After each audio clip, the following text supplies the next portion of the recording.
عزیزان گرامی وقار، سرکار بغداد ان کی کرامات اپنی جگہ پر، لیکن ان کی زندگی کے کچھ اہم گوشے میں لے کر آج حاضر ہوں. آج ہمارے حالات کے اعتبار سے بھی ضرورت ہے اس کی. جب آپ پروان چڑھتے رہے اپنی ماں کی گود میں، بہت جلدی آپ کے والد گرامی کا انتقال ہو گیا. آپ سے خود پوچھا گیا تھا غوث پاک سے، آپ کی جوانی میں یا جب آپ کا شہرہ بغداد میں بہت ہو گیا تب پوچھا گیا تھا آپ کو اپنے ولی ہونے کا احساس کب ہوا؟ غوث پاک سے ہی پوچھا گیا تھا آپ کو کب پتہ چلا اللہ نے آپ کو ولایت کا یہ مقام عطا کیا؟ آپ فرماتے ہیں جب میں 10 سال کا تھا، مدرسے جاتا تھا تو غیب سے ایک آواز آتی تھی، افصحوا فی المجالس لولی اللہ. غیب سے آواز آتی تھی، اے لوگوں مجلس میں جگہ چھوڑ دو، اللہ کا ولی آ رہا ہے. یہ آواز صرف میں نہیں، میرے استاد بھی سنتے، وہاں بیٹھے شاگرد بھی سنتے، اور سب کھڑے ہوتے تھے، جگہ دیتے تھے. غوث پاک فرماتے ہیں جب ہر بار مجھے یہ آواز آنے لگی تب مجھے احساس ہوا کہ اللہ تعالیٰ نے مجھے ولایت کا تاج پہنایا ہے. پھر آپ کو لہو و لعب میں، کھیل کود میں نہیں رکھا گیا. فرماتے ہیں ایک بار میں صرف ایک گائے کی پونچھ پکڑنے کی کوشش کر رہا تھا، گائے پلٹ گئی، فصیح عربی میں کہنے لگی الہذا خلقت ام بہذا امرت یا عبد القادر، اے عبد القادر کیا تجھے اسی کام کے لیے پیدا کیا گیا یا تجھے اللہ نے اس کام کا حکم دیا کہ میری پونچھ پکڑے؟ غوث پاک فرماتے ہیں میں چونک گیا کہ ایک جانور مجھ سے عربی میں بات کر رہا ہے. اور اس کے بعد وہ گائے خود کہنے لگی اے عبد القادر تجھے اللہ نے اپنی مخلوق کے لیے بنایا ہے، اپنے بندوں کو راہ راست پر لانے کے لیے. غوث پاک فرماتے ہیں اس کے بعد زندگی میں کبھی کھیل کود کی خواہش بھی نہیں آئی، کھیل کود کی خواہش بھی نہیں آئی، کبھی تصور بھی نہیں کیا. اور جب آپ جیلان سے نکل کر بغداد آئے، بغداد کے جو حالات تھے وہ آپ نے بہت قریب سے مشاہدہ کیا. میرے عزیزو آج کے جو حالات ہیں نا، آج کے جو حالات میں نے پڑھا اس سے بھی زیادہ ڈینجر حالات اس زمانے کے تھے. آج لوگ حالات کی شکایت کرتے ہیں، بہت سارے علماء مولانا ہم سے یہ کہتے ہیں حالات اب صحیح نہیں ہیں، ویسے نہیں ہے پہلے. میں تمہیں غوث پاک کے حالات بتاتا ہوں. اس وقت سیاسی حالات کیا تھے، اس وقت سیاسی حالات اتنے خطرناک ہو چکے تھے. بغداد میں شیعوں نے اپنا گڑھ جمایا تھا، یہاں تک کہ ہر عالم پر، ہر واعظ پر، ہر امام مسجد پر پابندی تھی. سیدنا ابو بکر صدیق اور حضرت عمر کا کوئی نام نہیں لے سکتا تھا، کوڑے مارے جاتے تھے. شیخین کا اگر کسی نے نام لے لیا کسی عالم نے، کوڑے مارے جاتے تھے. خلیفہ واثق باللہ تک یہ تاریخ چلی بغداد میں، اور سلطنتیں ٹوٹ چکی تھیں. سیاسی حالات اس قدر خراب ہو چکے تھے، چھوٹی چھوٹی ٹکڑیوں میں بٹ چکے تھے مسلمان. مصر کی طرف دیکھیں تو فاطمی حکومت قائم ہو گئی تھی، وہ اپنے آپ کو فاطمی کہہ رہے تھے. بغداد میں عباسی خاندان حکومت کر رہا تھا، اور وہ بھی سمٹ کر کے صرف بغداد کے اطراف رہ گئی بس. پھر ترکی کی طرف دیکھیں تو سلجوکی خاندان تھا، ایک ایک ٹکڑا حکومت کر رہا تھا، اور یہی آپس میں دست بگریباں تھے، ایک دوسرے سے لڑ رہے تھے. اور پھر پلس اس پر ایسا کہ بازنطینی جو عیسائی تھے، صلیبی تھے، ان سلطنتوں کو آپس میں لڑا کر کے اس قدر شدت پیدا کر چکے تھے کہ بغداد والا مصر نہیں جا سکے، مصر والا ترکی نہ آ سکے. پھر ادھر بخارا، سمرقند، نیشاپور، یہ جو رشیا میں ہیں آج، ازبکستان وغیرہ میں، یہاں الگ ایک سلطنت قائم تھی، اور ہند میں الگ کفرستان تھا. سب جگہ الگ الگ حالات تھے. اور مسلمانوں کے لیے اس زمانے میں ایسے حالات ہو گئے جیسے لاک ڈاؤن ابھی کا سیم. میں آپ کو بتا دوں سچویشن لاک ڈاؤن میں کیا ہوا تھا معلوم ہے؟ یہ ہمارے طلبہ دیکھیں 8 مہینے سے بیٹھے ہوئے ہیں، مدارس میں نہیں گئے، حفظ قرآن کر رہے تھے، عالم دین بن رہے تھے. مدرسے بند ہیں نا، گھروں میں بیٹھے کچھ تو آوارہ گردی کر رہے ہیں. اسی طرح کالج کے بچے بھی، اسکول کے بچے بھی سب چھوٹے ہوئے ہیں لاک ڈاؤن کی وجہ سے. سیم یہی سچویشن اس زمانے میں ہوئی. بغداد علمی مرکز تھا، کوفہ اور بصرہ علم کے مرکز تھے. آپسی رنجشوں کی وجہ سے بادشاہوں کی طلبا ایک جگہ سے دوسری جگہ کا سفر نہیں کر سکتے تھے. بغداد کے سارے مدرسے بند پڑے ہوئے تھے کیونکہ طلبا آ نہیں سکتے. کہاں سے آئے تم؟ مصر سے آئے, واپس جاؤ. اس سلطنت میں کیا کر رہے ہو؟ اس طرح کی سختیاں. یہاں تک کہ یہی زمانہ ہے جب حسن بن صباح نام کا ایک ایسا منافق جس نے اس زمانے کے بادشاہوں کو خرید لیا اور کچھ لوگوں کو نشے کا خوگر بنایا. حشیشین وغیرہ آپ نے سنا ہو, صلاح الدین ایوبی کا زمانہ ہے یہ. غوث پاک سے صرف 4 سال بعد صلاح الدین ایوبی آئے, صرف 4 سال بعد. اس زمانے میں حسن بن صباح نے ہزاروں نوجوانوں کو نشے کا عادی بنا دیا تھا. ہزاروں نوجوان. اور کیسا نشہ, کوکین, افیون وغیرہ سب تو لے کر کے تو لوگ ہوش میں آ جاتے ہیں. وہ ایسا تھا کہ اس نے جو نشہ دکھایا تھا, ایک چھوٹے سے کمرے میں ان کو رکھتا اور انہیں بتاتا کہ یہ درخت ہیں, یہ نہر ہے, یہ محل ہے, یہ حور ہے, تو اسے وہ جنت ہی سمجھتے تھے. اور پھر اس کمرے سے باہر نکالتا اس کو, تڑپ تڑپ کے آدمی مر جاتا کہ مجھے میری جنت میں واپس کرو. وہ جنت نہیں, کمرہ ہوتا تھا, لیکن نشہ اسے ایسا کرایا جاتا تھا کہ اس کمرے کو وہ جنت سمجھنے لگتا تھا. اور ان نوجوانوں سے کیا کرایا جاتا تھا؟ ان کو نشے کا عادی بنا کر کے باہر نکالا جاتا, انہیں ٹارگیٹ دیا جاتا, فلاں مجلس میں جاؤ, فلاں خلیفہ کو قتل کرو, فلاں وزیر کو مارو, فلاں سپاہیوں کو مارو, فلاں عالم دین کا قتل کرو. اور وہ اپنا ٹارگیٹ پورا کر کے آتے اس لیے کہ انہیں نشہ چاہیے تھا. وہ 1 دن 2 دن سے زیادہ اس نشے کے بغیر رہ نہیں پاتے ہیں. وہ اپنا ٹارگیٹ کرنے کے لیے اپنی جان بھی جوخم میں ڈالتے ہیں. اس طرح کے کئی حملے خلفاء پر کرائے حسن بن صباح نے. اور جانتے ہیں, میں نے آج تاریخ دیکھی, حسن بن صباح نے علماء اہل سنت کو اس زمانے کے 40,000 علماء کو قتل کرایا. یہ وہ زمانہ تھا جب بغداد کا حال یہ تھا کہ نشہ زیادہ ہو چکا تھا, علم دین کے مراکز بند ہو رہے تھے, اور علماء بولنے میں ہچکچا رہے تھے, ڈر رہے تھے, اور سلطنتیں آپس میں ایک دوسرے سے ٹکرا رہی تھیں. جو خلیفہ بیٹھتا وہ نہایت عیاش قسم کا خلیفہ آتا تھا. اکثر خلیفہ عیاش آئے, ان کے حریم میں, ان کے حرم خانے میں, یعنی ان کے محل میں 40 عورتیں ہوا کرتی تھیں جن کے ساتھ وہ وطی کرتے, جمع کرتے.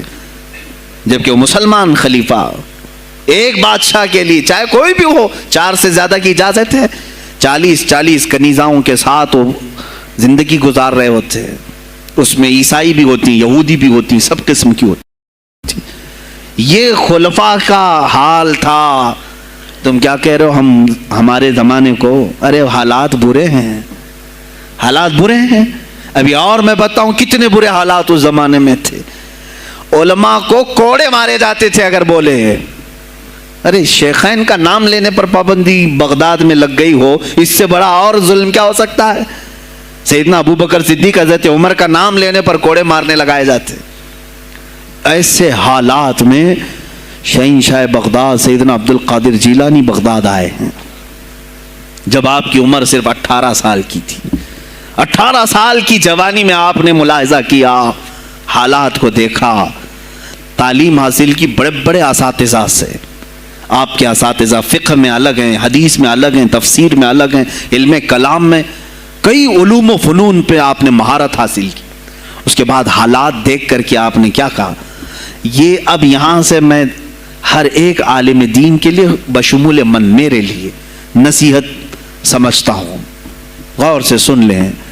غوث پاک رضی اللہ تعالیٰ عنہ کی زندگی میں ایک موڑ ایسا آیا, اور شاید میں نے بھی کبھی کئی مرتبہ اس طرح سوچا ہے, میں کمپیئر نہیں کر رہا ہوں, لیکن سنیں, حالات کو دیکھ کر کے غوث پاک نے جنگل کا رخ اختیار کر لیا. کیا لینا دینا ہے اس دنیا سے؟ اور آپ خود فرماتے ہیں کہ میرے دل میں یہ ارادہ تھا, نہ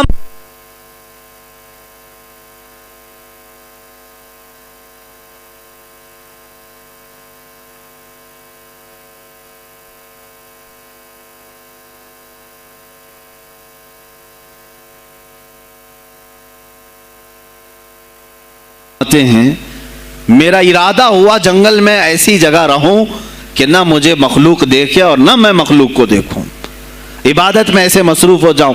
جنگلوں میں آپ عبادت کرتے رہے، لیکن فرماتے ہیں مجھے غیب سے آواز آئی اللہ رب العزت کی طرف سے، کہا اے بندے قادر، آپ کا نام ہی عبد القادر ہے، اے قادر کے بندے، تجھے اللہ نے جنگلوں کے لیے نہیں بنایا، امت مصطفیٰ کی رہنمائی کر، خلق خدا تجھ سے نفع حاصل کرے، واپس آ جا۔ غوث پاک فرماتے ہیں میرا ارادہ تو تھا کہ میں اپنی زندگی اللہ کی یاد میں فنا کر دوں، لیکن میں شہر صرف اس لیے واپس آیا کہ جنگل میں صرف میری اصلاح ہو سکتی ہے، شہر میں پوری امت کی اصلاح ہو سکتی ہے۔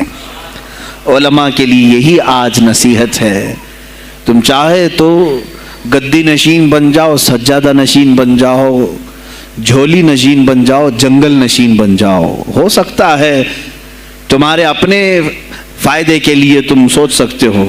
میں نے ابھی یہ کہا، میرے دل میں ارادہ تھا کہ گوشہ نشین ہو کر کے اپنی عبادت کریں، اپنی آخرت کی فکر کریں، نہیں، علماء کو اللہ تعالیٰ نے علم عطا کیا ہے امت مصطفیٰ کی رہنمائی کے لیے، یہ امانت ہے، چاہیں تو بھی چھپ نہ سکیں۔ عزیزان گرامی وقار، غوث پاک رضی اللہ تعالیٰ عنہ واپس بغداد آئے۔ اچھا وہ اتنی عبادتوں کے عرصے میں جانتے ہیں کہاں کہاں کا سفر نہیں کیا انہوں نے؟ جنگلوں کا سفر، صحراؤں کا سفر، بیابانوں کا سفر، یہاں تک کہ سری لنکا کی سرزمین تک پہنچے، ملتان تک آئے۔ یہ تاریخ کی کتابیں بتاتی ہیں آپ نے پیدل یہ سارے سفر کیے، پھر واپس اسی بغداد آئے جہاں کے حالات بڑے ہی کشیدہ تھے، اور خلفائے وقت کے خلاف زبان کھولنا یہ آگ سے کھیلنے کے برابر تھا، آگ سے کھیلنے کے برابر تھا۔ اور سب سے بڑا مسئلہ تو غوث پاک کے لیے یہ تھا کہ آپ بغداد کے نہیں تھے، عراق کے نہیں تھے، آپ جیلان سے آئے تھے۔ جیلان ایران میں ہے، اس زمانے میں طبرستان ایک صوبہ تھا، طبرستان کا ایک شہر جیلان تھا، جیلان سے آئے ہوئے تھے بغداد میں۔ آپ کی زبان فارسی تھی، فارسی زبان کا ایک طالب علم بغداد میں آیا ہے، اور بغداد پورا عربیوں کا ہے، فصیح عربی بولنے والے لوگ، اور نہایت ہی عیاشی میں پڑے، ان کی اصلاح کیسے کریں؟ دل میں بار بار یہ احساس ہوتا۔ غوث پاک فرماتے میری زبان فارسی تھی اور ان کی زبان عربی ہے، میں ان سے خطاب کیسے کروں، ان کو اصلاح کے راستے پر کیسے لاؤں؟ بار بار سوچتے تھے، لیکن دل میں ایک درد ہوتا تھا کہ امت مصطفیٰ کو اس حال میں نہیں چھوڑنا چاہتا۔ ایک دن ایک مسجد میں غمگین حالت میں سوئے، ظہر کا وقت تھا، نماز پڑھ کر کے آپ آرام کر رہے ہیں، اور جیسی آنکھ بند ہوئی سرور کائنات صلی اللہ علیہ وسلم تشریف لائے۔ پوچھا عبد القادر کیوں غمگین ہے میرے بیٹے؟ کہا کہ یا رسول اللہ صلی اللہ علیہ وسلم زبان میری عجمی ہے، فارسی، میں عربیوں کے بیچ بیٹھا ہوں، اصلاح کرنے کی کوشش کرتا ہوں، لیکن مجھے یہ عجمی سمجھیں گے۔ اللہ کے نبی صلی اللہ علیہ وسلم نے فرمایا تو اپنا منہ کھول۔ آپ نے منہ کھولا، حضور پاک نے اپنا لعاب پاک ڈالا، دوسری بار ڈالا، تیسری بار ڈالا، چوتھی بار ڈالا، پانچویں، چھٹی، 7 مرتبہ حضور پاک نے اپنا لعاب پاک دیا اور کہا عبد القادر اب اٹھ اور بیان کرو۔ فرماتے ہیں خواب میں نے حضور اکرم صلی اللہ علیہ وسلم کا لعاب پاک لیا، تھوڑی ہی دیر گزری تھی، میرے خواب میں ہی میرے جد کریم مولا کائنات علی مرتضیٰ تشریف لائے۔ کہا پھر وہی سوال کیا عبد القادر کیوں نہیں بیان کرتے؟ کہا میں فارسی النسل، فارسی ہوں اور عربیوں کے بیچ میں ہوں۔ انہوں نے کہا تو اپنا منہ کھول۔ باب العلم، باب مدینۃ العلم، علی کرم اللہ وجہہ الکریم اپنا لعاب پاک ڈالتے ہیں، 1 بار، 2 بار، 3 بار، 4 بار، 5 بار، 6 بار، بس کیا۔ غوث پاک نے کہا نانا جان نے مجھے 7 مرتبہ پلایا، آپ نے 6 مرتبہ۔ علی کرم اللہ وجہ الکریم فرماتے ہیں میں برابری تو نہیں کر سکتا، وہ رسول کائنات ہیں۔ عزیزان گرامی وقار، غوث پاک فرماتے ہیں پھر میری آنکھ کھلی، اور اسی جامع مسجد میں جب میں کھڑا ہوا اور خطاب کے لیے لوگوں کو پکارا تو دیکھا ادھر سے بھی مخلوق آ رہی ہے، ادھر سے بھی آ رہی ہے، سامنے سے بھی آ رہی ہے۔ مجمع اتنا کثیر کہ تل دھرنے کی جگہ مسجد میں نہیں تھی، اور جب آپ کا خطاب ختم ہونے کو تھا لوگ اپنے کپڑے پھاڑنے لگے اور بے ہوش ہونے لگے۔ اتنی تیر بہدف کلمات تھے کہ سیدھے سینے میں پیوست ہو جاتے، دلوں میں اتر جاتے۔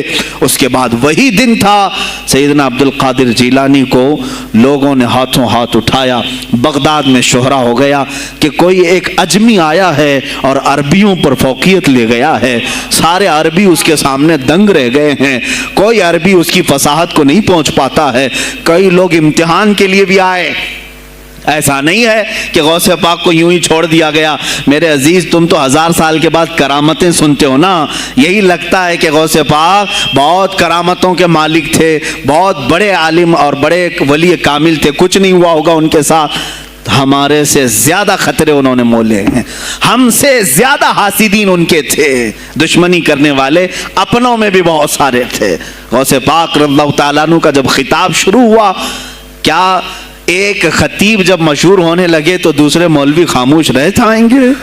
حسد کی چنگاری بھڑکتی ہے، وہ غوث پاک کے خلاف بھی بھڑکی۔ اور بغداد میں جب یہ شورا ہونے لگا تو کئی علماء اس وقت کے جو بڑے بڑے پائے کے عالم ہیں، ان کی کتابیں آج بھی موجود ہیں، میں نام تذکرے نہیں کر رہا، لیکن انہوں نے ٹیسٹ لینے کی غرض سے، امتحان لینے کی غرض سے کئی لوگوں کو سوالات بھیجے۔